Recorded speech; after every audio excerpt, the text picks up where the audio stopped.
In this video, we'll do two things. Not only we'll plant this garlic, but pick Bob's brain about things. We're going to talk about the garlic this time, and we have some that was picked up at a local farmer's market. Two different types. There's hardneck and there's softneck garlic.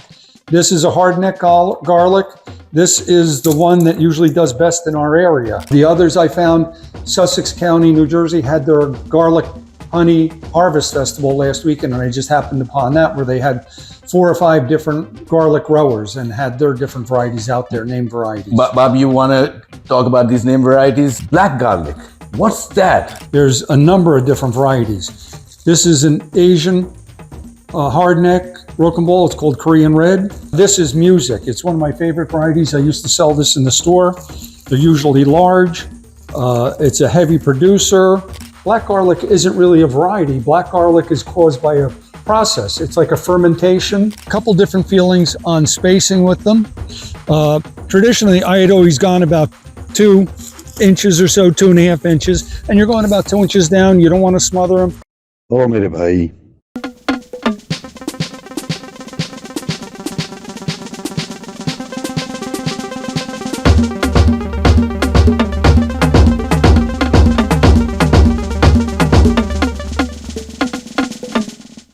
We tried it last year, we tried the year before. The year before, we failed like miserably. Last year, whatever we started, we were able to pick some scapes and stuff like that. But when it came to garlic, the size was so small. That's why you never saw a video where we picked those garlic, because there was nothing to show. Since we have failed and we try to improve every year what went wrong. So this year, what I thought was I'll ask Bob to come over and help with the process. So in this video, we'll do two things. Not only we'll plant this garlic, but pick Bob's brain about things which are useful to know when it comes to planting garlic. I bought from a farmer's market 10 bulbs. I have separated them and I have 72 cloves out of 6 of them, and the 4 are still intact. I do want to see how much space I have. So let's go inside. Bob is already inside splitting some of the remaining garlic.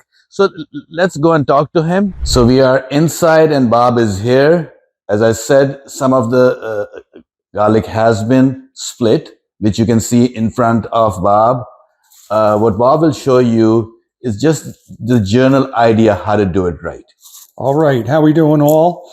We're going to talk about the garlic this time, and we have some that was picked up at a local farmer's market, and we're going to planting those.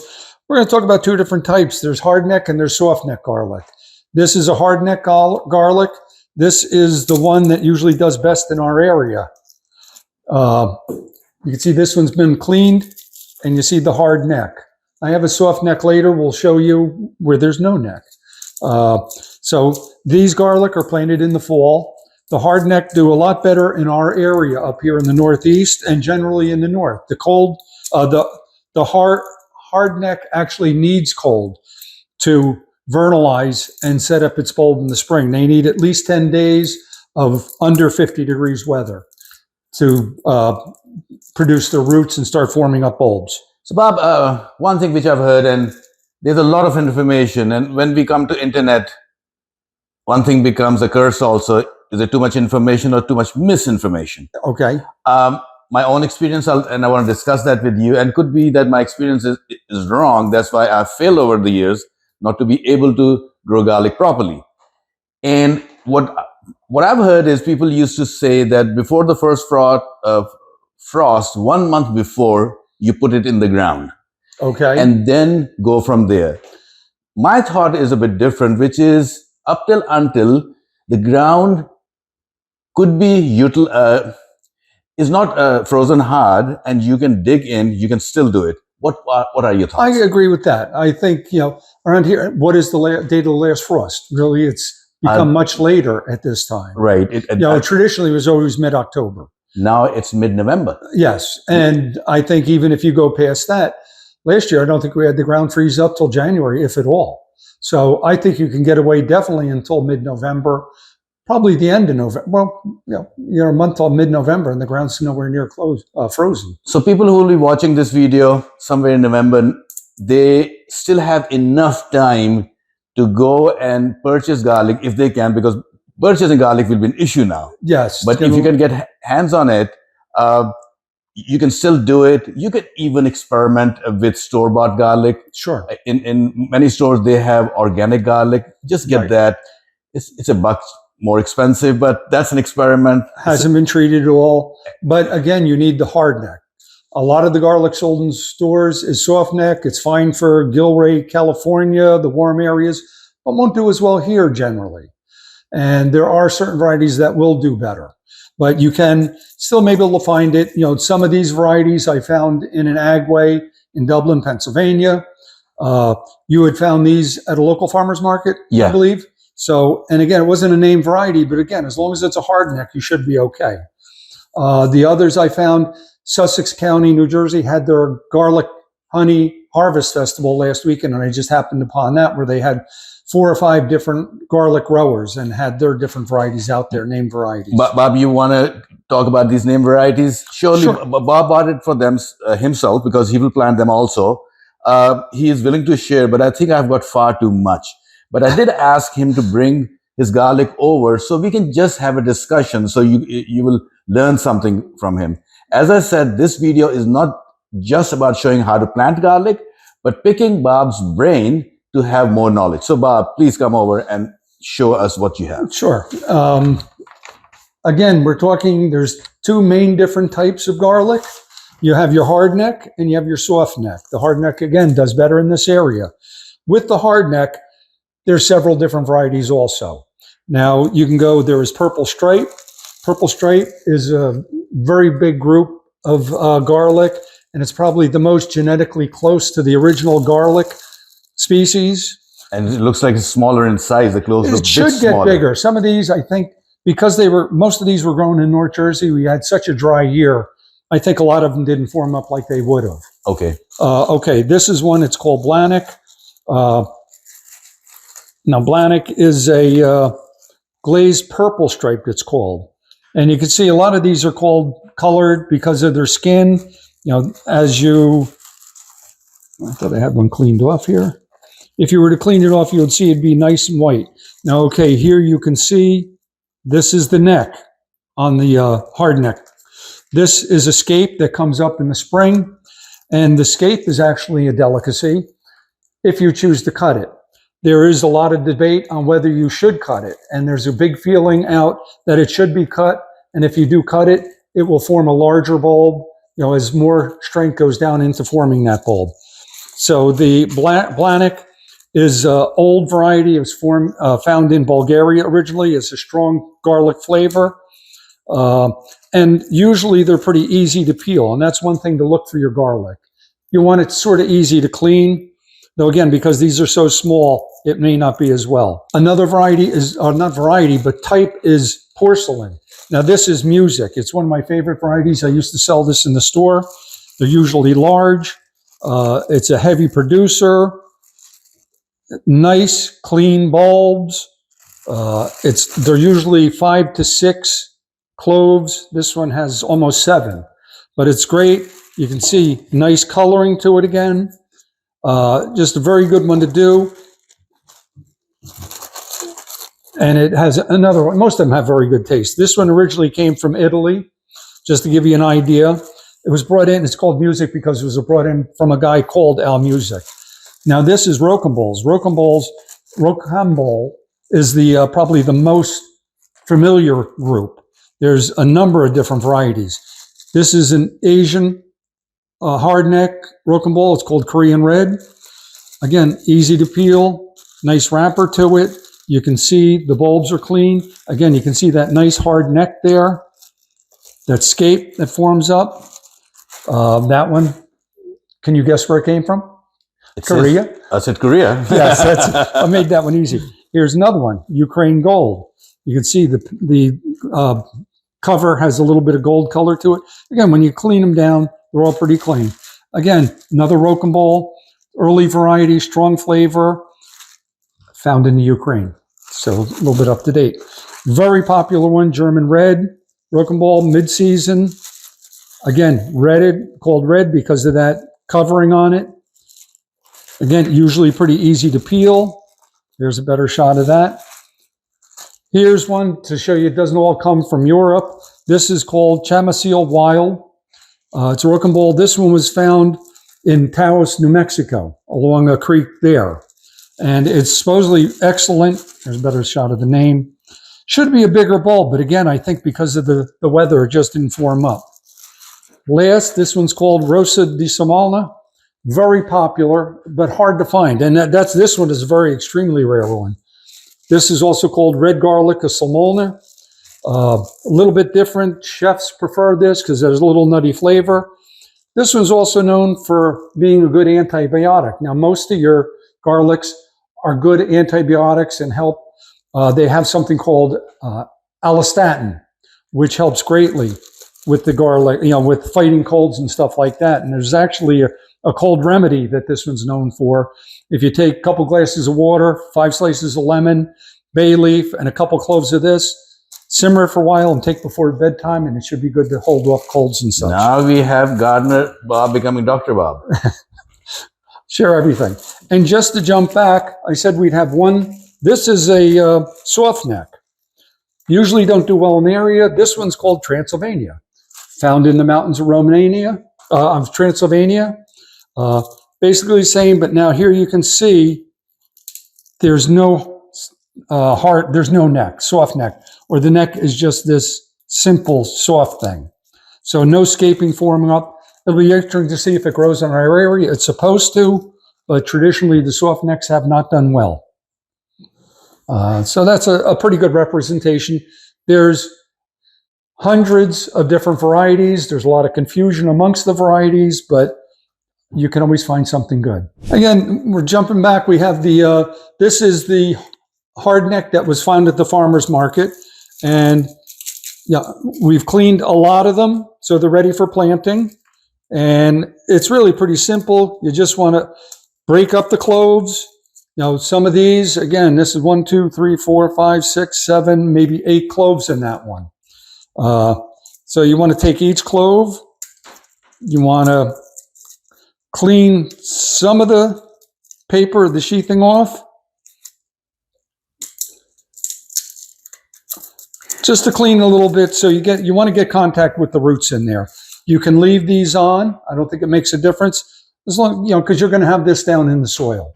So Bob, one thing which I'm seeing in stores, not as garlic itself, but in dried granular form, black garlic. What's that? Okay, well, it's kind of interesting because I first learned of black garlic up at the Garlic Festival. I'm picking out all the different varieties of garlic, and I go through and I see this sign, and there's one bulb in a package, and it's called black garlic. And I thought, wow, that's, as someone who wants something different, always looking for something different, I said, I got to try that. I picked them up, and the first bag I found, the bulbs are all soft.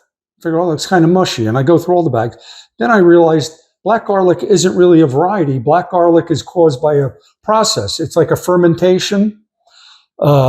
That it's chilled for a few weeks and it's processed and it becomes much healthier. And I talked about the one Rocambole, the Rosa di Salmona, that has the increased allostatins that garlic is known for.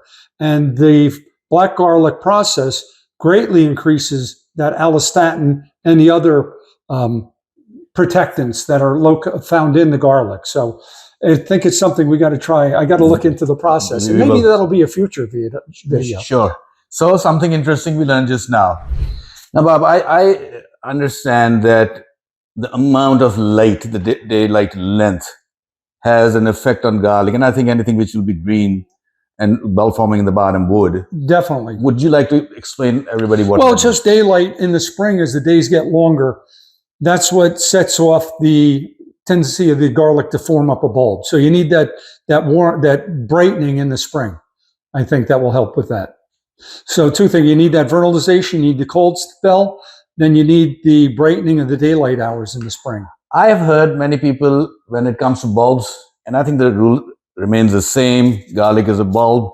Like I've seen people doing with bulbs which flower, what we use for flowering. that they put them in the fridge before planting. Does that do anything? It's probably not as much for garlic. Certain things need it. I know like cleome seeds, certain like things like that need a chilled period. Garlic, I think you need that chilled period really to set up the root system. So in the fridge, it's not going to really set up the root system. I think you're better off getting it into the ground. One problem may be if you find your garlic too late, say you buy it too late and the ground gets frozen, maybe you had a pack in your car and you couldn't find it, you find it in January, then possibly you want to put it in the freezer or the refrigerator and just let it set to give it that vernalization so it'll start forming up a bulb in the spring. You can plant these in the spring, but you may not see as big a bulbs as you would see with the fall planting. So going in fall, I used to think that they really get ready towards the end of spring. But what I'm learning is that's not true. I'm almost realizing we're almost getting in the middle of summer now. Okay. So what do you say about this? Well, definitely it's another whole planting season. And people have to adjust to that. There's plenty of stuff you can grow in the fall, started late summer. There's stuff like this that you can grow over the winter. Okay, so we are outside now. You can see it's fall season. There are leaves everywhere. There are still greens because we haven't had a real cold night yet. The temperature has been very nice. Even today it's in the 70 degrees. Very nice for the time of the year.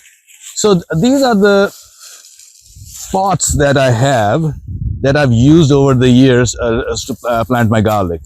The reason I do it over here because I cannot really do any summer planting over here because of the trees.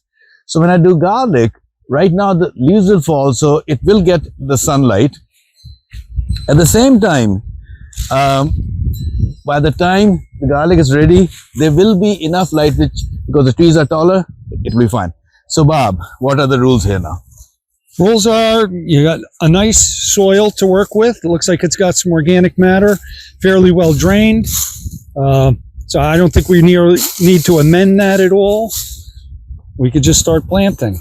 Now, if we had to amend, like what kind of fertilizer I would use an organic, a slow release, maybe something like Biotone, something, if you could find something with a little sulfur in it that's big, that helps with the flavor for the garlic. An organic could be a nice slow because you really don't need the fertilizer right away. You really want the fertilizer for spring when it's setting up that bulb. Most of your growing, even though you're going to see some growth over the winter, your main growth is going to be in the spring. That's one other thing, Bob, if you want to mention and go deeper in it. People start worrying that, oh, I see growth and then winter happens, it dies down. And people think, oh, something bad happened. Nope, that's fine. It's normal. Again, if it gets real bitter cold, then you might see some damage. But usually you're not going to see. You'll see some growth there. But again, I wouldn't worry until the spring, when it warms up. So, because the reason I asked you about fertilizer, I didn't have any.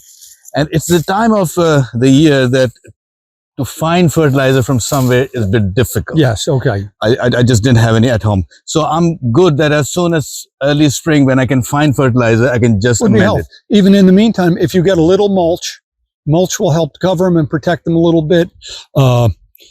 You want, and mulch does you give some nutrient too. So little mulching until you can get in there and find that will help. So leaves will work out because look at the amount of leaves behind you. Leaves are fine. I would try to get the smaller ones. You don't want anything being like oak leaves that are going to smother them. Got you. Bulb, the garlic is bulb, so too much moisture is not a good thing. So you don't want to smother them. You don't want to hold too much moisture. You do want moisture, especially now. This year we're really into a dry spell. So, this soil, you can see how dry it is. So after planting, if we don't get a rain within the next couple of days, and it's not an emergency, but if you can get a watering can, maybe even just water them in a little bit.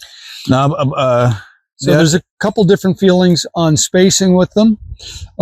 Traditionally, I had always gone about 2 inches or so, 2.5 inches, and you're going about 2 inches down. You don't want to smother them. I like to have a little bit showing. The other feeling, I think we mentioned before, is the spacing on it. If you go to 4 inches, you'll get a bigger bulb, at least 3 to 4 inches. If you go with that smaller spacing, you may get more, but they'll be smaller. So you really want to balance it out. I think you want to keep it, we've got plenty of room here, so you want to keep it about 3 inches. Okay. All right. And again, it's not important that you don't see any growth. Usually you're not. So So let's show Bob's magic, his magic hands here.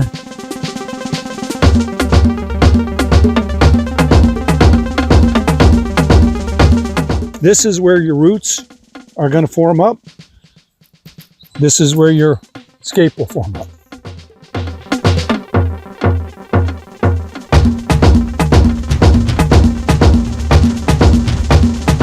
So we are done. We did the 10 bulbs. We were left with some space. I had some sitting inside from another farmer's market, and that was soft neck. But to experiment, and since we had the space, we did go ahead and added those also. So we will learn that if that works or not. Like nothing lost, also the space would have been sitting.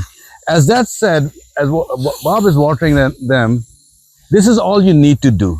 And I told you that I've tried this for last couple of years and I've failed. In terms of technique, what we use is no different than what I have used over the years. The only thing I learned new today from Bob was that the whole thing about fertilizing. So I might have not been fertilizing it properly. That could have been my mistake. We will know. But the good thing is, if this year we fail, you know who to blame. Bob. Thank you, Bob. Thank you for coming over. Thanks. And thank you for watching. Keep on watching our channel, my friend Bob. We'll see you next week. Like and subscribe, and let's be friends forever. Thank you.